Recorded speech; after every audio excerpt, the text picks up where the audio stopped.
किरमिरा खेल पड़िया किरमिरा माँ समलेश्वरी क्रिकेट संघ पक्षर 4 दिन धरी चली आसीथिबा क्रिकेट प्रतियोगिता उद्यापित हो 16टी दल को नहीं अनुष्ठित प्रतियोगिता झारसुगुड़ार सरबाहाल दल और बंदबाहाल दल मध्य फाइनाल मैच अनुष्ठित होता बेले सरबाहाल दल बंदबाहाल दल को हराई चैंपियन होता। Man of the match Shubham Sarbahal और man of the series Mantu Bandbahal पुरस्कृत होते। मुख्य अतिथि अवसरप्राप्त सैनिक सुरेंद्रनाथ पुजारी, सम्मानित अतिथि मोहन चंद्र नायक, सरोज नायक, अवसरप्राप्त अध्यापक स्वरूप सहित प्रमुख जोगदे उभय दल को ट्रॉफी सह नगद अर्थ पुरस्कृत करथिले।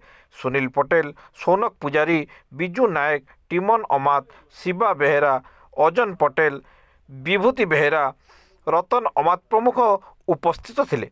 विकास बेहेरा और देवाचार्या अंपायर दायित्व तुलाई। संघ सभ्य सचिन पसायत, देव किसान, राजा बुढ़ा, लिंग किसान सह समस्त सभ्य क्रिकेट प्रतियोगिता को सफल करिवारे सहयोग करथिले।